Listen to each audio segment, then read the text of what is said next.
Hello, this is Jim Mitchell, and we're back with another episode of the Libertarian Uncensored podcast. Let's get right into it. First, we have, because apparently posts don't have to be anything to do with libertarianism, from foodnetwork.com by Incrementa. It's a recipe for what is this? It's a recipe for best homemade Coke chocolate brownies. And I said, I guess the libertarian perspective would be to add some cannabis to the recipe. Tom Virginia replied, only if you want to, and doing so wouldn't hurt other people. And I said 100% correct. So, I think, if you want to consider a brownie recipe to be libertarian, I think you should be able to. I think you should be able to consider whatever you want to be libertarian. I think that's libertarian perspective, Think for yourself. Consider whatever you want to be libertarian, and then you can, just don't force your beliefs on other people. And we have TIL, things that for everybody probably already knew. It's about, let's see. About how the Mises Caucus, they don't consider the Mises Caucus to be real libertarian. I consider the Mises Caucus to be a bit more on the conservative side myself. I suppose it's by what's their name? Jason Pothoff, by the way. So I think, the thing with the Mises Caucus is, they're a bit more on the conservative side, but, a lot of people are going to think more about left-right than libertarian and authoritarian. You got to think more about libertarian and authoritarian than left-right. And I think, the thing with libertarianism, you just can't let it be corrupted by these partisan influences. And that's why I think, you just got to think for yourself. If you think something's justified but someone else disagrees, that's just how it is sometimes, but you have to have the force to maintain it, I would say. And that's something that I think, we need to remember, If you want to be socially conservative, I think you should be able to be socially conservative, but as long as you don't force your eyes on other people, I think you should be able to do whatever you want.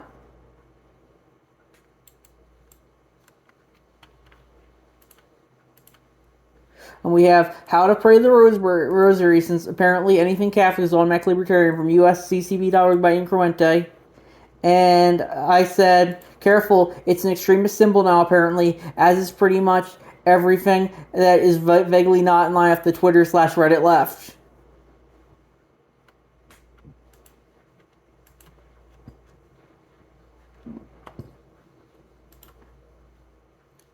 Then we have Colorado Libertarians release pledges Republicans can sign to avoid spoilers and competitive races, from ColoradoPolitics.com, from Dangerous Ad 8554. And that is, I said, PDS of the forum, state, federal. I don't like it. I think it's a good idea personally. Trusting either branch of the new party polarity doesn't usually work, even if Mountless Republicans are some of the more libertarian ones. And I also, I do think there's some good stuff in the pledges about pardoning Snowden, Assange, and Ulbricht, but the thing is, I just don't really trust the Republican Party to uphold on their promises in the long term. Then we have who's to blame for online censorship, from Reason TV, and I said, the government big tech consortium is the answer. The government's really pushing its censorship agenda on big tech, and the big tech's just complying with it. And I don't think that's good. It's a government, big tech, big business, media consortium, and that's something we need to get decentralized as time goes on.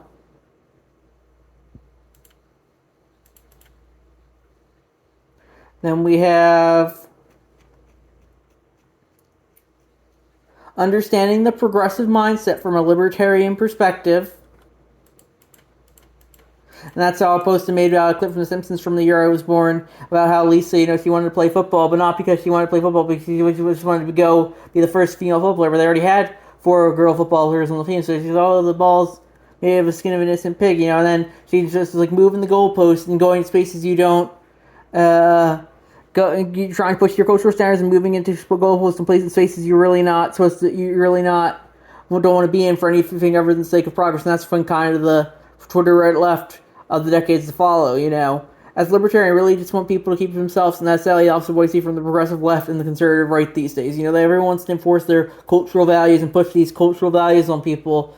The conservatives want to push the conservative traditional cultural values, while the progressives want to push these progressive leftist cultural values. Well, I think we just need to leave everyone alone, let everyone practice their own cultural values. That's my thought on the matter.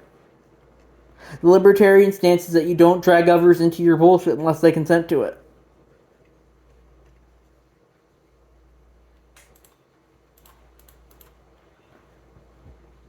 Delaware judge dismisses tax charges against Hunter Biden from NY Post, and I posted that and I said,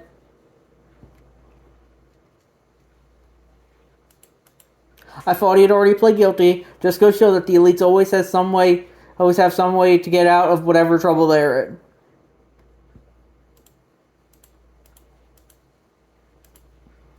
And I've said for years, but feels like it's time to say it again. If you are a left libertarian or right libertarian who's more concerned with being left or right than libertarian, you'll become less libertarian. From Jack Hunter on Twitter, and I posted that and I said,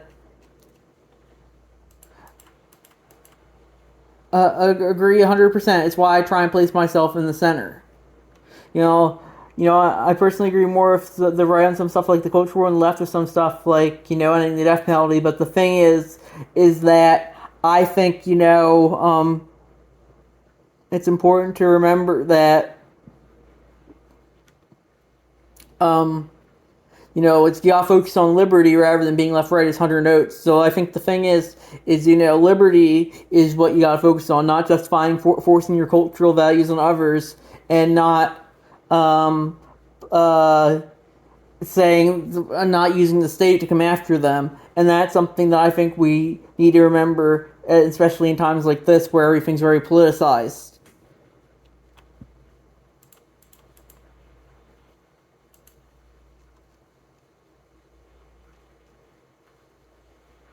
Anytime anyone makes a common sense observation, the Russians are surely behind it. That sure doesn't sound like a psychotic thing to say. From Tom Woods on Twitter, and I posted that, and I said that was his reply to George Takei, who tweeted, "Pro tip: whenever you say something, we should be spending this money on X instead of sending it to Ukraine. It's probably originated from and was amplified by the Russians. That's the everything I don't like is Russian information knowledge left is increasingly using, and I don't really care for that." I said, the left, remember, you can't scapegoat one group through all the world's problems. That's what they have historically done to Jews/Israel. Also the left, Russia is responsible for all the world's problems. You could arguably do the same thing for the right in China. And I think, Russia, I don't think I think they're an authoritarian country, but, you just can't blame Russia for all your problems, You gotta look inward rather than, blame Russia or the Republicans or whatever, or the Democrats, or whatever you feel like blame for your problems. You just can't blame, this one entity for your problems. You gotta look inward rather than outward. People mean look outward these days rather than inward.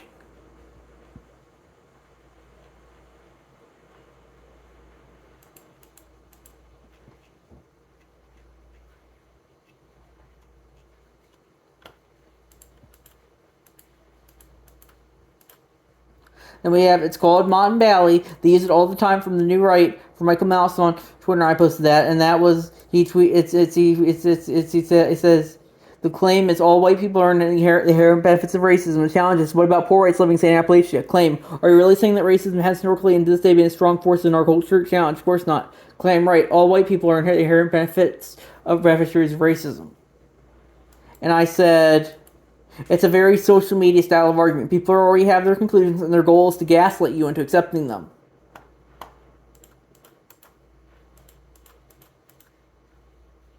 It's kind of ironic how the GOP are the party of anti-child mutilations, for cutting off the genitals of baby boys from International Silver One. That's a post from Twitter from Martha Bueno. And I personally say, I can see a libertarian argument for both sides, and a circumcision. You have parents' rights, as parents know what is best for their children argument, and a children can consent argument. I think that's like the law of gender from care as well. You could have a libertarian argument for children, for parents' rights, and a libertarian argument for children can consent. So I think that's something you can see a lot. So then we have Joe Biden is garbage. He did nothing to improve people's lives, and voting blue saves America from nothing. And that's a tweet posted by International Silver One, and it's from Ryan Knight at Proud Socialist. And I said, let's see what I agreed, but Reddit is full of DNC shills, so expect some backlash here.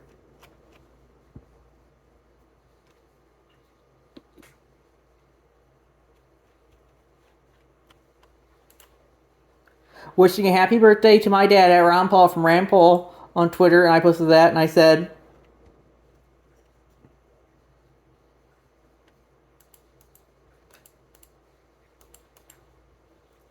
this subreddit, Ron Paul's cake says 88 on it. I told you he was a Nazi. Me, it's his 88th birthday today. The subreddit, facts are relevant when it comes to the narrative. And then Willing Down replied, well, you imagined the entire narrative in your head just so you could make a comment that would fit your biases. And I replied, that might as well be the official slogan of this website. That's the thing, is everyone just wants their narratives. They just cares about their narratives. They don't care about the facts. They just care about the narratives. And that's why I think, you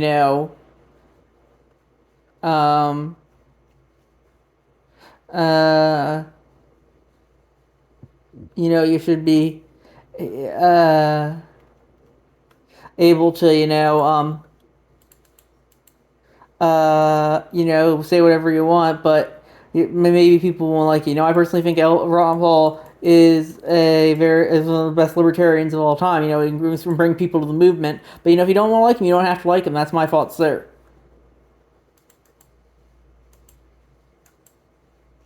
Then we have Libertarian presidential candidate Chase Oliver in Iowa calls for a cultural war ceasefire from DesMoinesRegister.com by Ninja Lover, and I said, neither side is in interest, sadly. It's a great way to drive engagement in the way of social media. What we need instead is rather the decentralization of culture as a whole.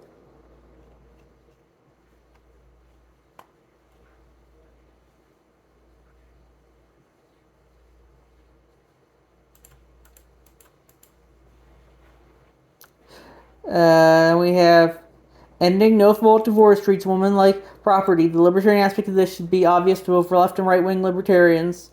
From Chi-Town 20, that's crossed from the majority report, and that's because some guy to William Wolf tweeted, we need to repeal no-fault divorce. I personally agree. I think each party should have a say in divorce, and my thought is that everyone should come to an agreement that's favorable for them. That's why I think marriage is if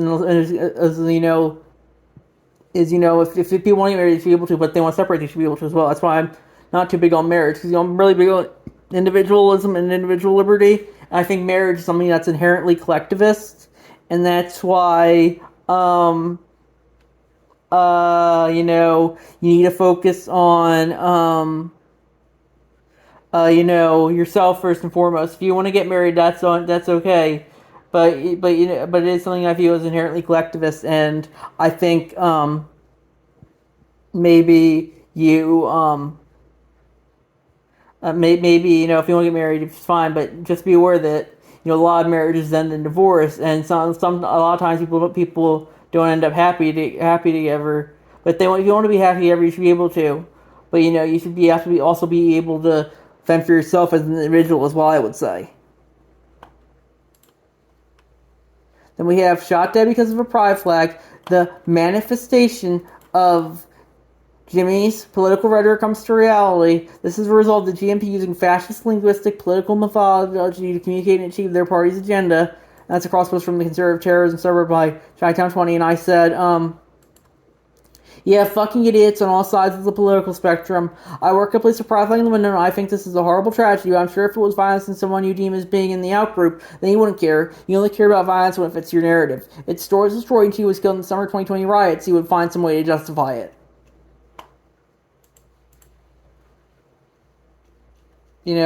People don't care about when people use violence. People care when the outgroup uses violence and they can make a narrative out of it. But they don't care when their group uses violence and they can't make a narrative out of it. That's what people really care about, making narratives above all else these days. And that's what you need to remember when it comes to stuff like this. People might hurt you over politics and their delusional political perspectives. But that's why I think you should have the right to self-defense and the right to firearms, because anyone can turn on you at any second, and that's why I think you need to protect yourself, because there are some crazy people like this out there.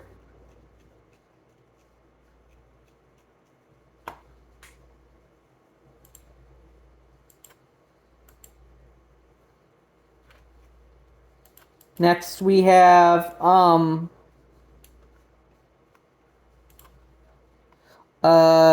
This is hilarious. Liberals, why is that every word we use to describe the way we think ends up toxic to everyone else? It's the conservatives. They're cheating by reminding people what horrible, humorless scolds we are. Not fair, from Scott Horton on Twitter, and that was a reply to a CNN article about how... What was the CNN article's title? How conservatives use verbal jujitsu to turn liberals' language against them. Analysis by John Blake. And I said,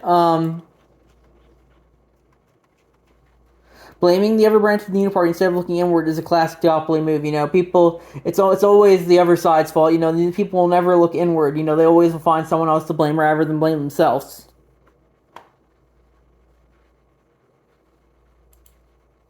Then we have Trump voters trust ex-president more than family and friends from Newsweek.com by Donald Key, and that's crossed from the Center subreddit. And I said, it's sad that people seem to treat politics as a new religion these days. Most politicians are out-of-touch elites that are not worth the attention they're given and who are definitely not worth dying for. And I have how the Reddit/Twitter left seem to view ideology and authoritarianism. I said fascism, government authoritarianism, I disagree with. It is the worst thing ever. Socialism, communism, government authoritarianism, I agree with. It is the best thing ever. You can probably do the reverse for some people on the right. In reality, people need to realize that government authoritarianism is justified regardless of how much they agree with it. The government isn't your friend and is going to be entirely self-serving because people are inherently self-serving and self-interested. The state as a whole is almost never used for good regardless of which party is in power, and that's why it needs to be resisted as much as possible. That's my post there. Next we have The Fandomization of News, a cautionary note for some members of the sub from TheVerge.com by Paton13.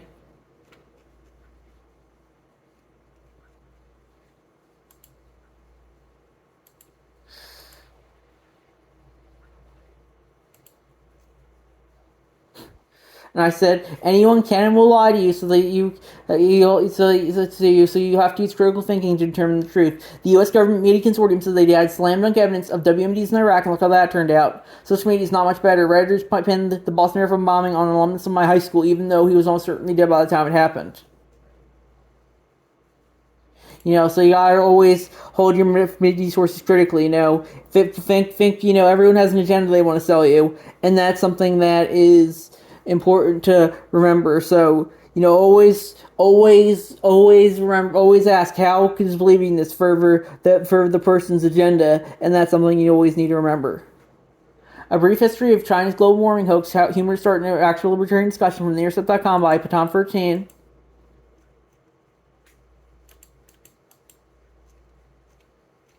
And I do think if you want to believe global warming is real, you should be able to believe it's real. But if you don't want to believe it's real, you shouldn't have to believe it's real. So that's my fault of pretty much everything. Believe whatever you want's real, as long as you're not forcing those beliefs on anyone else.